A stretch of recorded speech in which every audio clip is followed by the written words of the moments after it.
Hey, Deanna Seymour here with a quick heads up. This is a collection of past shows and ongoing experiments. You're going to hear different intros and old ads, but the ideas still hold up. You can tell where you're at by the cover art. And if you ever want to chat about life and business, check out my free community at jointheplayhouse.com.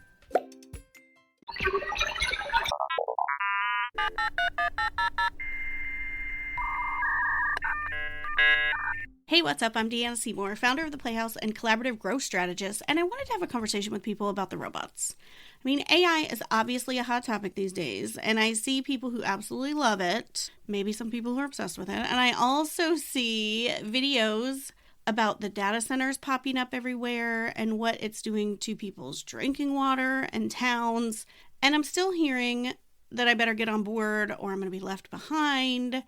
And so I was just wondering if there's a way to use AI responsibly, or are we all just doomed? Is it kind of an all or nothing thing? Is anyone else worried about it? What are we thinking? So I decided to do a group podcast just to see where people's heads are at. All I did was just put out a call that I was hosting this Zoom meeting where we would all come together and just kind of chat about what we were thinking. Fair warning, this is truly just a conversation between me and 8 other business owners. They're all linked in the show notes, and there's no tips, no answers, or anything like that ahead for you. It's just a replay of our conversation and our thoughts when it comes to AI. And if you listen and you have thoughts, I'd love to hear from you. You can DM me over on Instagram at the Deanna Seymour, or on LinkedIn, or just, send me an email, deanna@deannaseymour.com, and I would seriously love to hear from you. All right, let's get to it.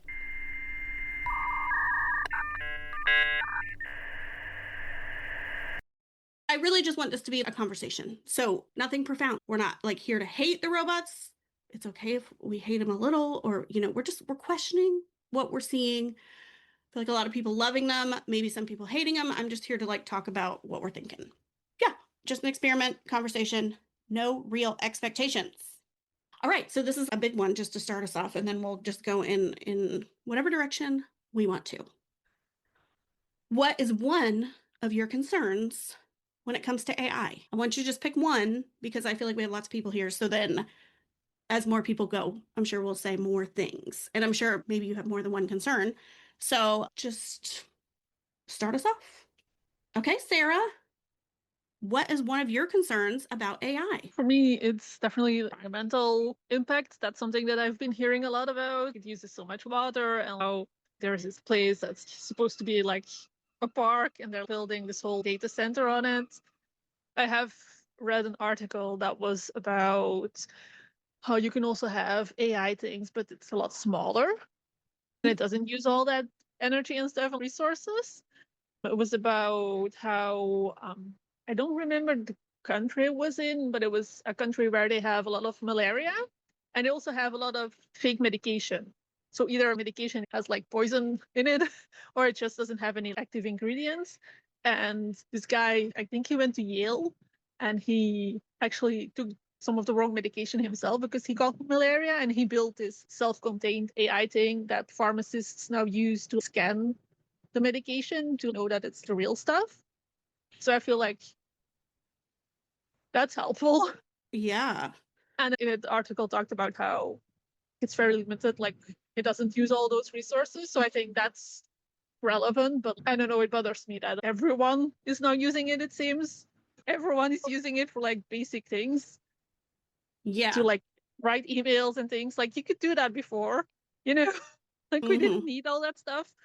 And it's using all this water and things, and we're putting these places in the desert where there's no water anyway.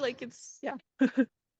Okay, for sure. I think this is a good stopping point. Or maybe we can also do some polls where I could at least tell the people listening, maybe a show of hands, is anyone else concerned with the environmental issues? I mean, yes. Okay. Some people, not everyone. Okay. Interesting. Okay. So how about our next friend in the middle? I don't want to mispronounce your name. Will you help me? I know, it's a tricky one. I feel like everyone knows each other. I'm Kailani. Nice to meet you. Okay, yeah, nice to meet you too. I'm based in California. I'm a market comms consultant out here for some tech companies local here.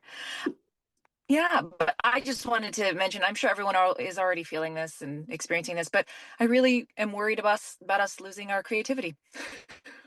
I see so many people, myself included, right?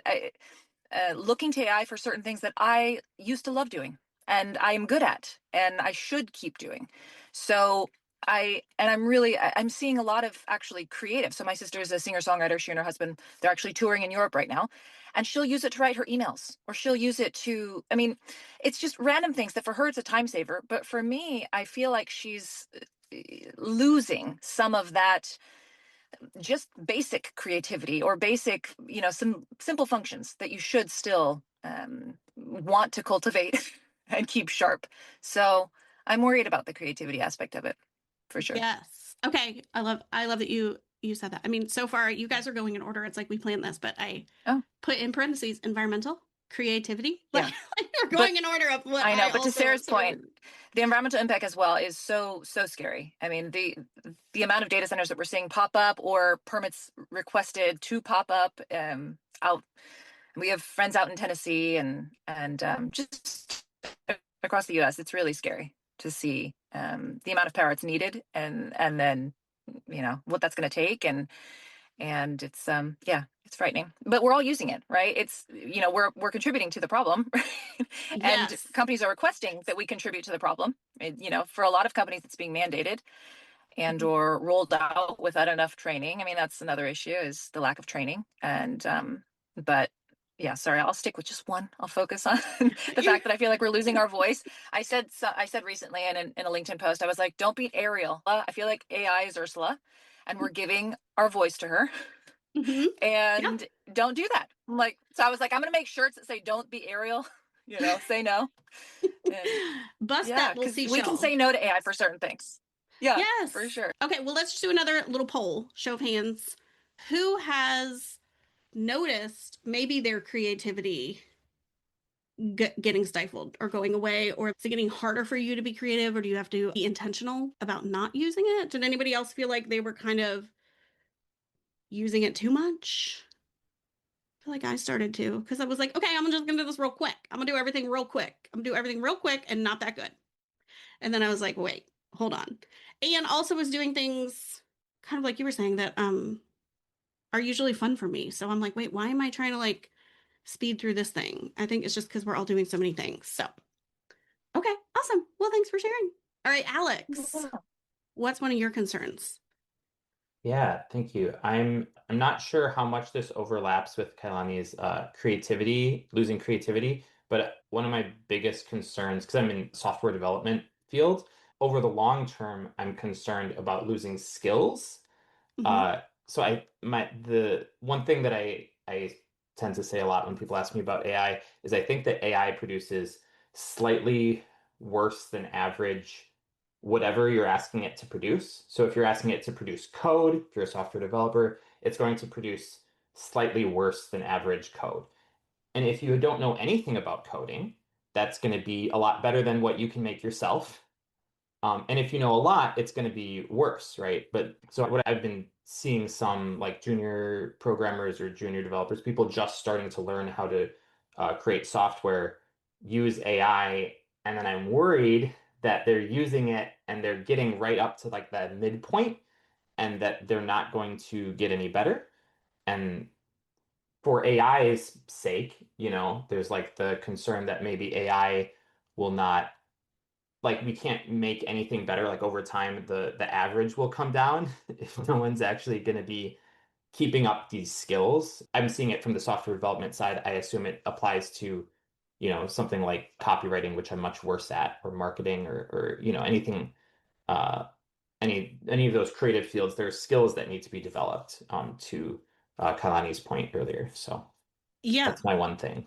I mean, I don't like that we're losing skills, No. but I think, yeah, like you were saying, does it overlap? I think it does a little bit, but it's a good thing to bring up without practice too. Like even if you are better than AI right now, like I don't know, even sometimes when I do something reconciling my QuickBooks, I mean, I do it every month, but still every time I'm sort of like, wait, what do I like I'm going to screw this up. I mean, I'm getting better at it the more I do it, but just because there's a whole month in between each time I'm like, okay, let me do it. And so if we all spend a bunch of time kind of outsourcing all this stuff to the robots, eventually we're going to be like, wait, what? How do I even do it? And I think that was spot on what you said too about how if you're good at something, it's not as good. But if you're not good at all, then you're like, oh my God, this thing's awesome. Because you have no idea, but it's just medium. Okay. Lex, what are you thinking about?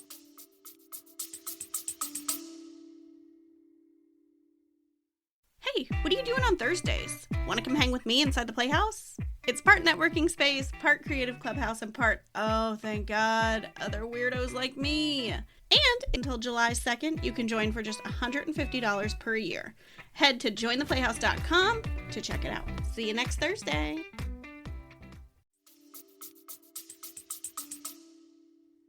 The surveillance state. Yes. I hate the surveillance state. This morning I was reading a story about bars, gay bars that are scanning people's faces to pull addresses and names and all kinds of personal detail without permission.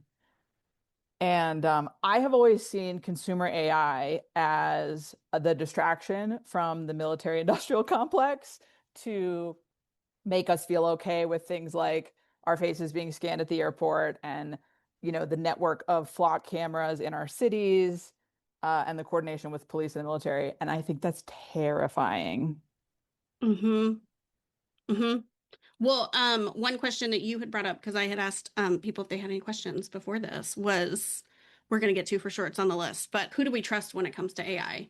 And I think, I mean, that's why I was like having trouble figuring out how this conversation was going to go, because I feel like it's one big tangled mess ball of awful things that could go wrong. But yeah, who are we trusting? I watched, which I should have written down before I recorded this episode, but whatever, there is like a documentary on Peacock right now, because that's where I watch all my housewives. So that's why I saw that one pop up.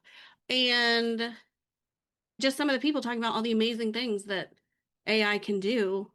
Like it could cure, you know, climate change. And the one person who was more of like nervous about AI was like, can we start with that then? Like what Lex is bringing up. What's the end game? And the one guy was like, I think if people, you know, use it, I don't know what he said. I'm totally misquoting him. But, you know, like basically if good people are in charge of it. And I was like, well, we already know that's not happening. So like what is going to happen? It is kind of spooky.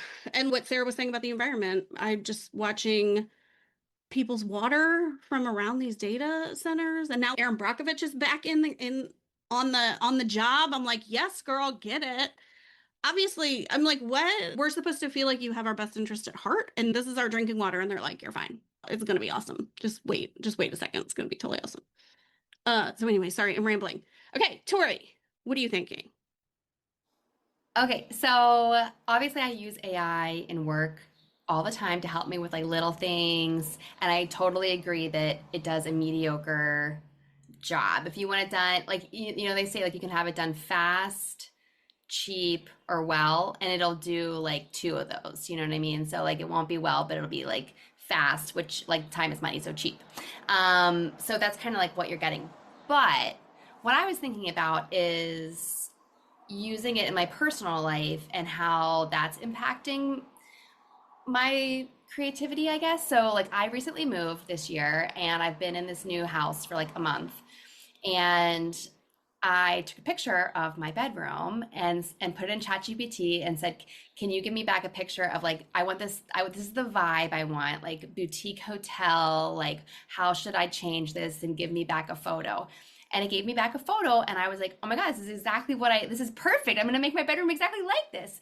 But 12 years ago, when I moved into my previous house, I went on Pinterest and spent so much time like crafting and curating what I wanted my bedroom to look at. And I had like all these different inspiration photos, and it was really fun for me. And I was able to come up with something that was really unique. And I ended up like hand painting with stencils my furniture to get the look of like the $2,000 dresser that I wasn't going to buy. And just, you know, I am getting a result of a decor inspiration that I like. Okay, so I'm getting that. I didn't spend as much time doing it, so like I guess that's a positive. But I enjoyed doing all the time. But herein lies the problem, is that when you go on Pinterest today, it is all monetized ads and everything. And there is not the same original content that used to be there. So I couldn't even do that again. Like, I guess I could look on Instagram or look at other places. And I guess Pinterest is like still going strong, but I don't have the same experience because I think that so many things have been, yeah, there's a lot of AI slop on Pinterest that is preventing me from actually having my real human experience on Pinterest. So I turned to the AI to just make the design for me. So it's really a vicious cycle. But I guess that's where we are. There's no like moral or lesson here. I'm just kind of venting about it. No, I think that's interesting too, that you realize that you got enjoyment out of what you did before, but also when you try to go back and do that, that's also sort of been like ruined with ads and money and all the things. Like, honestly too, when I think about AI, I'm like, is this a conversation about robots or capitalism? Like, I can't really tell. I think it's just like, I just need a nap. I just need a good cry and a nap. It's fine. That's interesting. Well, my daughter is, we measured her room yesterday, and so she has pencil and graph paper, Tori. So maybe you have to bust out some graph paper and like each square is 4 inches, 3 squares by 3 squares is a foot. So I did that also, like before, because I was trying to decide what furniture to bring in the move with me, so I wasn't moving stuff I couldn't fit. And I did cut out like that guy, I forget what his name is, but it's Dear Modern, I think, like on YouTube and TikTok and everything. I forget his name, but he's like a feng shui kind of guy, and that's what he cuts out things, and I did enjoy that. I found joy there. Yeah. And I think like I said, I wasn't going to really look at the chat because I keep seeing stuff and I'm like, oh, I need to read it all. But, you know, it's faster, but like, what are we losing? And the creativity and the like joy of the thing. I mean, I struggle with the journey being the point. I like to finish things. I like things to be wrapped up with a bow, but, it is sort of interesting to think about. Oh, the journey is the thing. So when we like cut it out and just give it to a robot, we're missing that. Okay, cool. Yeah, well, like thanks, you Tori. might get similar results, but you missed out on like the fun part. Yeah. And the point of it all, maybe, because I'm like, wait, if we're all just like doing everything so quick, like I guess we have more time to go buy stuff on Pinterest or something like, I don't know. Okay, Casey, what are you thinking about?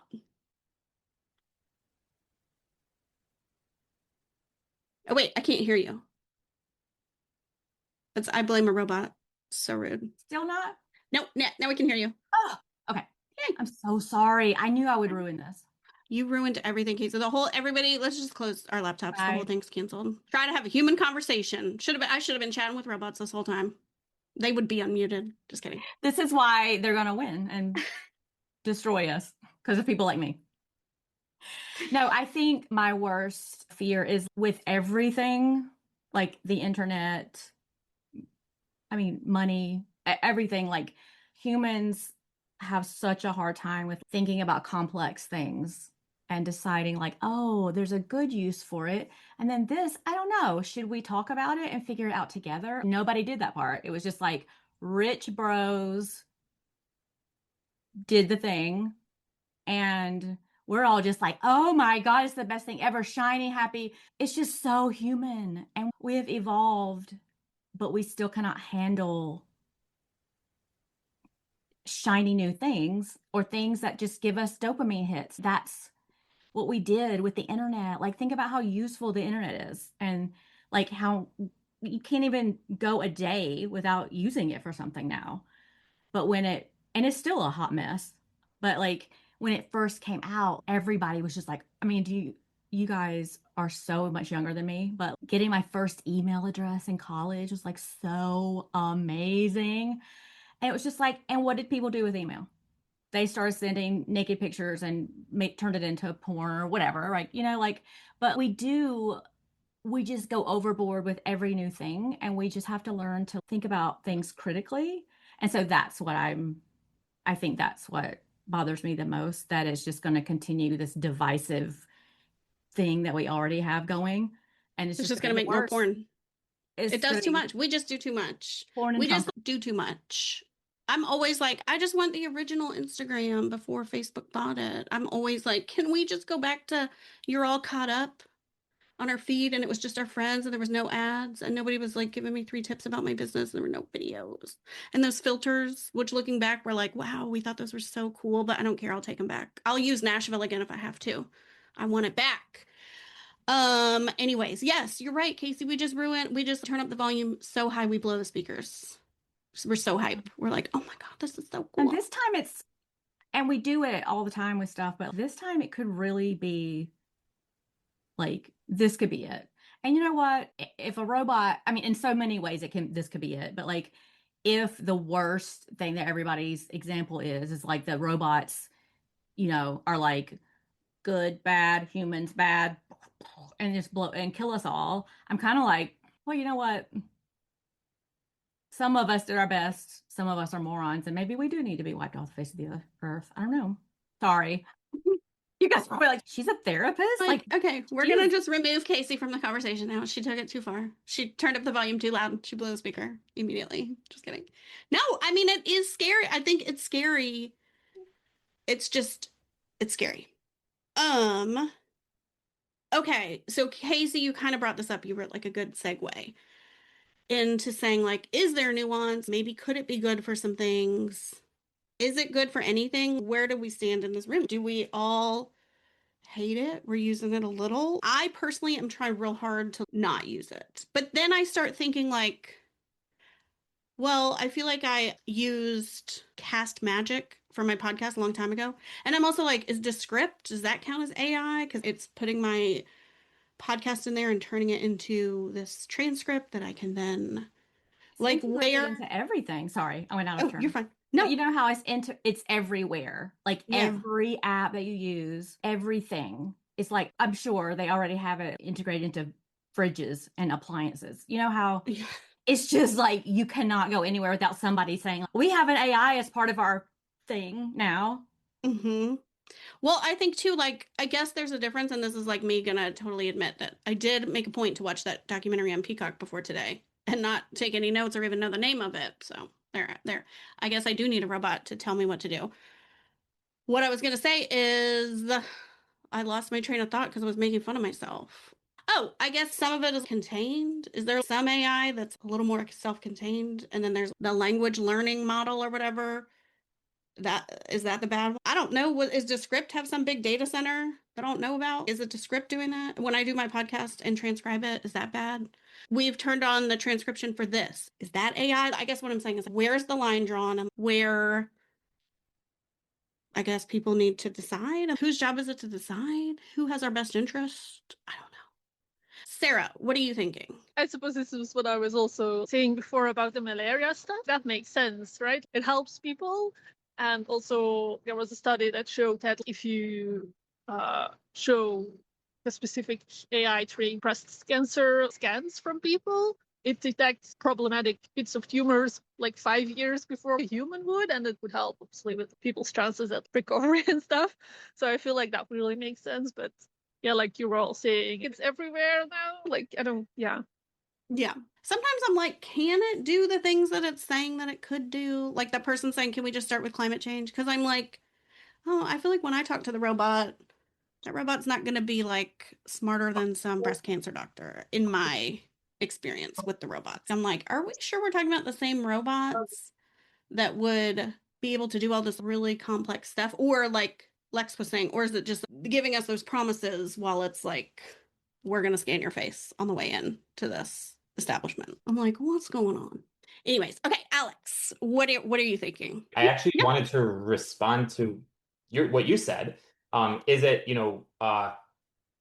like Claude or ChatGPT doesn't seem too smart when I talk to it. Is this really something we should be trusting with our medical research? So I don't know if everyone else working in AI thinks the same thing, but from my perspective, the AI that would be working on medical research I really hope should be and is, in the cases I've seen, different from Claude or a general purpose. You just type in chat and it spits some words back out. That's specifically like a language learning model that's spitting out English sentences in or whatever language in response to your English input. One organization that I've been working with that I know is using AI, for instance, and was before ChatGPT was ever a thing, is using it to find milkweed in prairie. So they take like drone photos and they're trying to find milkweed for monarch to assess like habitat for monarch butterflies. The way they do that is they take a picture and they have humans mark the milkweed on it. And then they say, here, AI, here's the milkweed, and they give it enough of that training data. So it took many years. It was very expensive to build, right? But what they have now is AI that will give, I think, something like 99 point something percent accuracy identifying milkweed in prairies. It's a very specific use case. It doesn't have anything to do with the English language, right? It was expensive to build, has a lot of training data. That's the sort of thing that I could see AI being useful for with something like medical research or scientific research, not the, ChatGPT type into it thing. Yeah, like a specific, I mean, I guess maybe too, part of what we're saying maybe is like a very specific, reasonable use, not like something where we're like scanning people's faces and then knowing their addresses. And I'm like, what is that even for? I kind of feel like what Alex just explained. I'm like, okay, yeah, that feels like you created a system and trained. Okay, maybe it's a robot, spooky, but it feels like a good use case. And Yeah. also like a very, this is what we're doing, this is how we're training it, this is what we're using it for, this is why we're doing this thing. Feels wrapped up in a bow. Not just this like explosion of just do whatever you want, just everybody's just doing whatever they want, and let's keep getting it bigger and bigger and more data centers and all things. A few minutes ago, you said like who do we trust?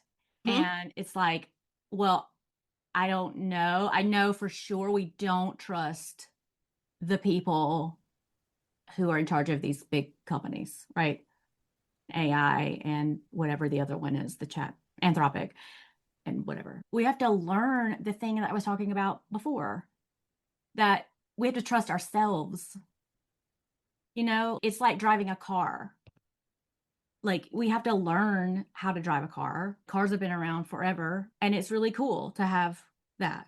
But you have to be responsible enough to do it, and there are restrictions, and you have to have a license. You have to go however many years to get your vision check. There are safeguards in place, and I wonder who decided that. Probably not Henry Ford. I don't know, maybe he did.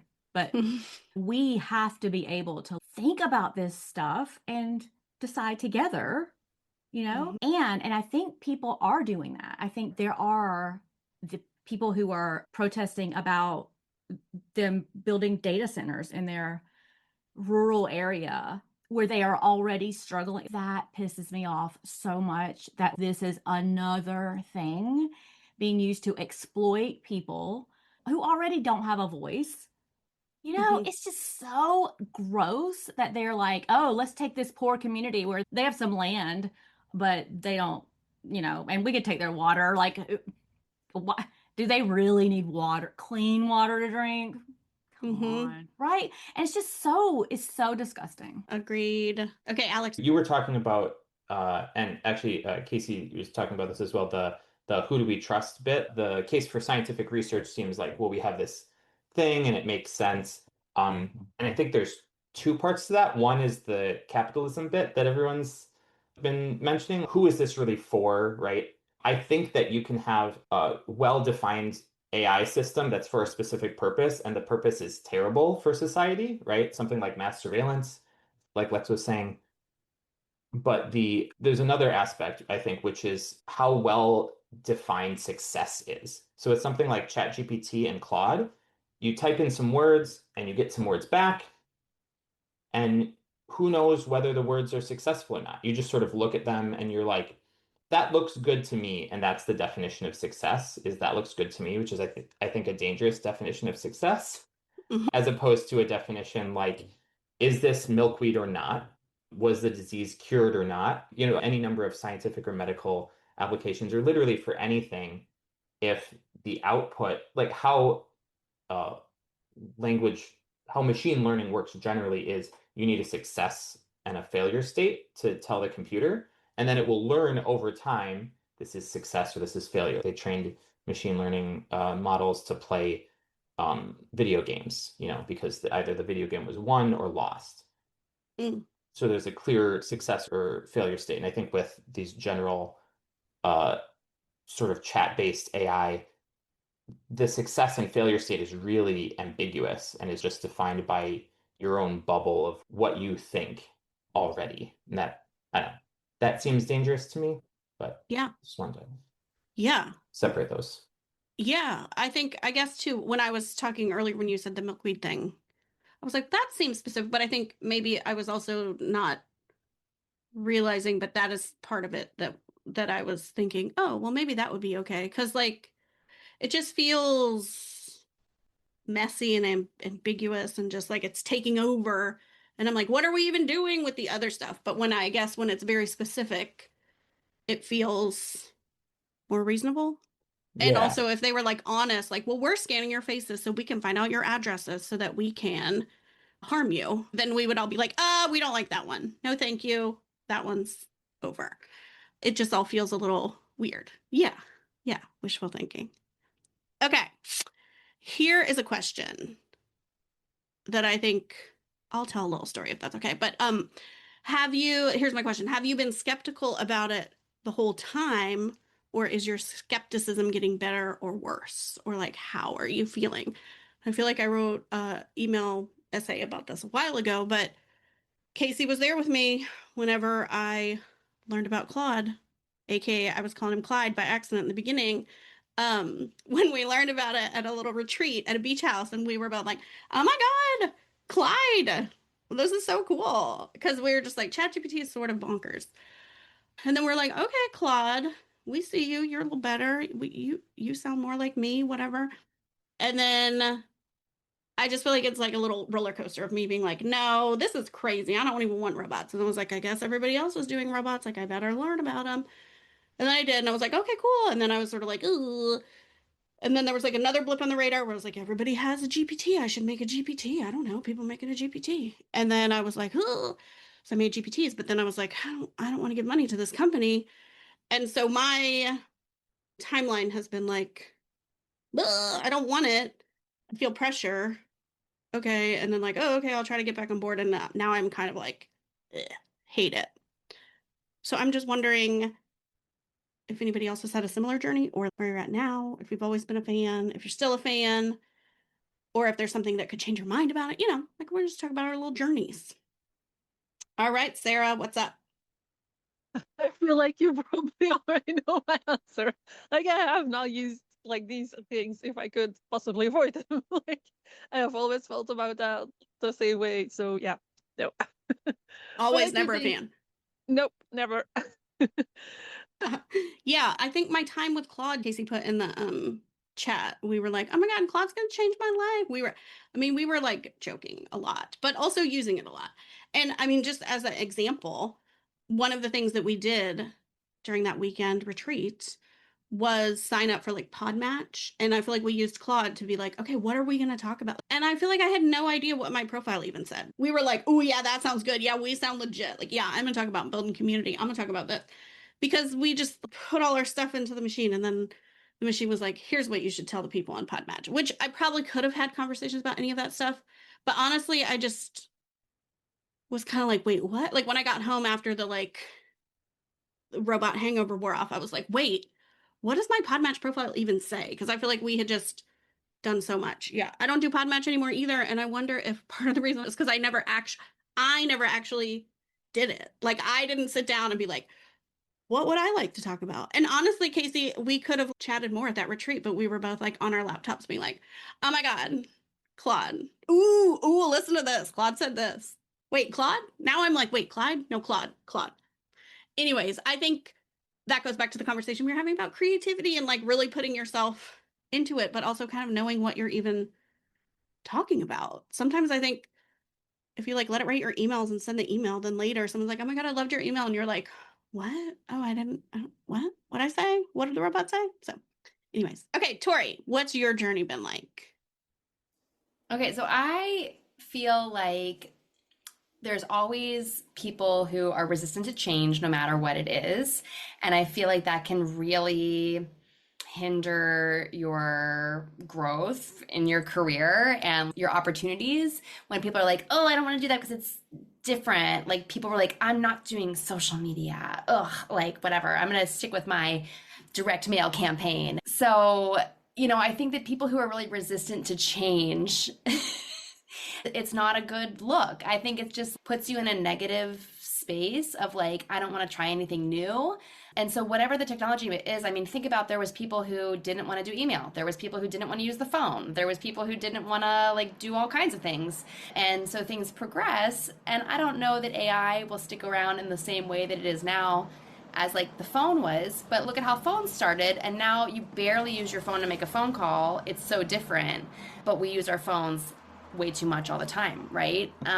So I feel like my journey has always been, I like to try everything so that I can have a firsthand opinion on whether I like it or not, and not just listen to other people who said it worked for them or it didn't work for them, because they might not have the same needs that I do. And their brains might work differently than mine does, and they have different skill sets than I do. So the way that I would use AI, I think, is just different than that. Everyone uses everything differently. So I always like to just try everything just so that I know. So I would download Claude so I could just try it out and use it. And I used it for a while. And then I went back to ChatGPT now, and I've had a paid ChatGPT for a while. And like whenever these new things come about, I just want to try it just so that I know. And I think that's my journey. I'm always just like curious, like trust but verify. Like if everyone hates the thing, maybe they're just doing it differently than I am. But I understand that there are all these downsides and negatives that how we started the conversation. But I feel like you can't have an opinion on something unless you actually try it and use it and see how it is. But I don't know. Now that I say that out loud, I mean, you can have an opinion that it's terrible for the environment without using it. So you could say that. But I think whether it's effective or whether it's squashing your creativity, I don't think you can really have an opinion on that unless you've tried it, because you have to like test it out. That's my experience. Yeah. I struggle sometimes with I don't like it when people are sort of like, you're gonna get left behind, or like da, da, da, da. I am sort of like, well, maybe it's good. I feel like Sarah said maybe in the chat or something. And Casey's bringing up, and you brought up a couple times, like all or nothing language. So I don't know. Sometimes I do feel like I sort of bent to the peer pressure in the beginning. And then this kind of goes back to who do we trust? But with the water usage in the beginning, I was like, I don't know. I saw an article that said Netflix uses water, and then I was just like, oh, okay, well, I'm going to justify this because I guess, yeah, all the internet, there's probably data centers. Like I had never even thought about data centers. The internet is just magical. And like, I never thought about how Netflix even works, which is sort of silly to admit, but you just like used to it. You turn on your TV and there's the thing and you're going to watch it. And we just log on to the internet. So then I was like, oh, okay. And then I was also like, does it recycle the water or does it not recycle the water? And I feel like it's so hard sometimes to find out. So I don't know. So I feel like that it just stresses me out when people are like, well, you're going to get left behind. And I'm like, well, if I'm behind on taking people's clean drinking water, I'm okay with that. Like, I don't know. So for me, the more environmental stuff I've been seeing, the more I'm like, okay, this seems crazy to like be like, oh, let's brainstorm a little scavenger hunt for Easter, like, and waste some water or something. It's also, but like that kind of, and not to like argue, but just for the sake of conversation. Yeah. Is that when you see all these brands that are like, you need to use a reusable grocery bag, and you need to do this and you need to do that, but then people are taking private jets to lunch. And corporations are using so many resources. It's just like, why is the onus being put on all of us to save the planet and make all these decisions when there's giant corporations who are making a much bigger impact than I am? So just to play devil's advocate, Yeah. Well, I think that's also when I was just like, okay, I don't know. I mean, I think it's funny, but like I've watched Shark Tank for a long time. Not that I love it, but it's just something I watch. And now Kevin O'Leary, Mr. Wonderful, is like building the largest data. I was like, you're disgusting. I'm never watching Shark Tank again. Like, it's just reached a point where I'm like, what is happening? And then I also daydream about like, can we all just like stop using it for like long enough that they would be like, oh my God, we don't have any money. Like it just all comes down to money and then I get mad. And yes, I hear you on the like, use your, you know, reusable shopping bags or whatever. But I also feel like, I don't know. It's all a lot. And Anita, you have your hand raised, so I want to hear from you because I feel like it was raised earlier and then it went down and I was like, okay, I'm gonna follow your lead. So Well, love I this. felt like all of the things I wanted to say got covered, and there was just no reason to repeat everything everybody else said. So, but I wanted to build on what Tori was saying about, you feel like you should try it so you can have an opinion on it, especially if like she's in social media, I'm in social media. So to have an opinion on whether or not it's good and how to use it for your clients and so on. But the other thing I wanted to say is to to give it a fair trial if you're using, like, we're talking about the difference between ChatGPT and Claude in the chat section here. And I guess if you're going to use one, or you can't go in and just use it for a couple of hours and say, well, that didn't work. And you can't go in and just type in some questions over a week and put out a post and say, well, that didn't work. You're not, you're not giving it a fair trial by doing it that way. You have to really learn how to use it and how to set it up with your sources and your voice and all that kind of stuff. So it's the same as social media. I would tell people, well, if LinkedIn isn't working for you, did you actually give it a fair trial? Did you actually learn how to be part of that community? So yeah, I think it's important that before people in the small business world, which most of us are, before they say, yeah, it doesn't work, have you really given it a fair chance have you really set it up for success, or were you determined to go in and have it fail in the first place? Mm-hmm. I think too, maybe, I mean, like I said, the more I hear about like the data centers and the water and all the things, like the more I'm just like really like not interested in it. But I'm wondering too if it would at least maybe like minimize people's usage and maybe solve some of the concerns we had at the beginning if people treated it more like a very specific thing in your business. If you were like, okay, I'm only going to use it for this thing. I know I was just like, we should all quit using it for enough time so the billionaires go broke. But I would really love to see us stop using it for ridiculous stuff like give me the action figures that we did a while back, that were trending, and here's all the things you put in my action figure package. Yeah. All the images that are coming up online, you're redoing your image as all these different things that people are just doing for fun. Not like, I don't know, I guess if it has a business purpose, I'm okay with it, as long as it's not one of those ugly brown posters, because I see lots of that too. But when it's just kind of for fun to be part of a trend that's going around, like, that seems super wasteful to me. Super, like, too frivolous. Wasteful. Yeah. Too frivolous. Yeah. But if AI is going to take 10 years of data analysis and find patterns in that for scientific research to cure diseases, I am all for that. Like, that's good stuff, right? I know, but then I'm like, big pharma won't allow it because they want their money too. Like, then I go down a rabbit hole where I'm like, they all want money. Everyone wants our money. I'm just in a little bit of a dark place right now with this whole thing. So I'm trying to keep it cool on the podcast, but it's a really complex question. Yeah. Just conspiracy theories coming up. But yeah. Okay, Anita, I hear that on the frivolous stuff. I was thinking too, obviously it'd be cool if everybody was like vegan and it would be so much better for the environment, but even a bunch of people doing like meatless Mondays would help. So maybe even thinking about AI in terms of if we could all just pick, this is the one way I'm going to use it. This is my, shoot, what was that? What were you saying, Alex? Milk nettles? Butterflies, something? Milkweed? Milkweed. Finding What's a nettle? milkweed in prairies. A fairy. Nettle is a different thing. Oh, okay. Well, I'm just talking about fairies over here too. You can combine them together. Nettles. Okay. Well, anyways. Oh my gosh. Okay, Lex, stop laughing at me and tell me what you're thinking about. I'm thinking about how, so you keep talking about the billionaires losing money. Yeah. They're already, so Anthropic and OpenAI are already losing billions of dollars a year. These are not companies that are operational. So right now they're both, trying to go public and sell Okay. that debt to the public. But I think there's also a question of like, will these companies still be around? Like, who's actually going to pay for it's not just the water that's being used, it's expensive. So, the $20 a month you're paying ChatGPT or whatever, it's not the real cost of running AI. This is the phase of AI that's the Nashville photo filter on Instagram, right? This is before it gets bad, right? Which is a little bit scary. I mean, there's no real plan right now. We haven't seen this in the tech industry. The tech industry has always done debt trading, where venture capitalists take on a bunch of debt and then they sell it to someone else.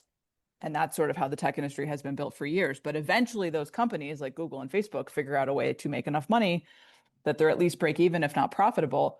But even the amount of money that those companies were dealing with is significantly lower than what Anthropic and OpenAI are burning every year. They're burning billions of dollars a year. So there's no real future for them at this point. It's on the goodwill of other people just throwing them billions of dollars. And so we'll see whether or not these companies even survive. Yeah. I mean, okay. Would it help?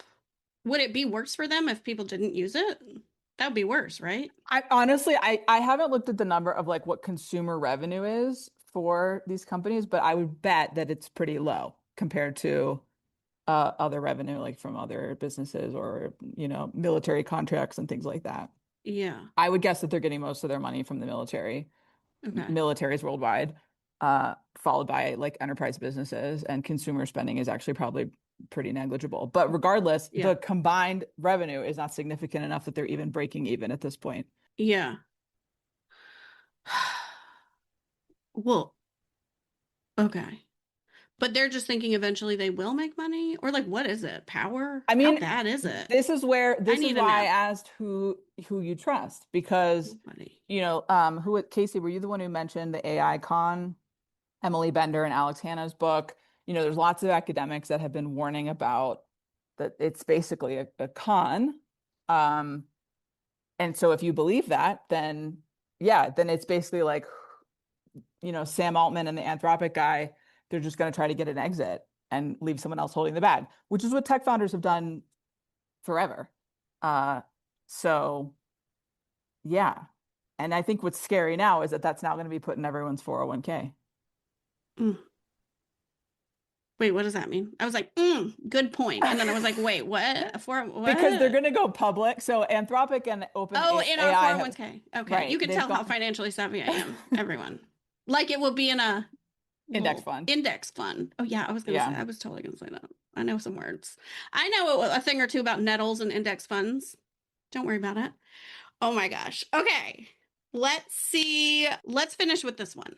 Is there anything that would make you change your mind about AI right now? Maybe we've kind of already alluded to some things, like if it can cure cancer and make people better and find nettles.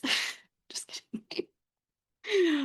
Is there anything that would make you feel like, okay, this isn't, I know that I said we weren't going to bash it, and I feel like I'm doing the most of the bashing, but I'm like, I was going to say, what would make us not think this was the worst thing ever? I know nobody actually said that, but maybe besides me. Do you have any final thoughts? Anything you didn't get to say that you're dying to just drop a little mic drop? All right. Well, honestly, this was exactly what I wanted it to be. Just talking about it, because I do feel like in the online business space, especially, it just feels like people love it. I mean, I guess it's just the world right now. Like Casey was talking about the nuance. You say something about water and people are like, well, blah, blah, blah. Someone's going to be real mad at you because they love AI and that's their business or whatever. So I just wanted to have a conversation, but it does feel like a lot and it feels big. All right. Well, thank you guys so much, everybody, for being here and for participating and riding this crazy wave of me hosting an event. And you guys are all awesome. And thanks for being part of it. Yay! Bye, guys! Like I said, There are no answers or anything, but I do think it's really interesting just to see what people are thinking. So I might have more conversations like this in the future. So if you're interested, hop on my newsletter at deannaseymour.com/newsletter and stay in touch. Don't forget to check the show notes to check out the people who were kind enough to come and take part in this conversation. And I'll see you around the internet. Okay, thanks for listening. Bye.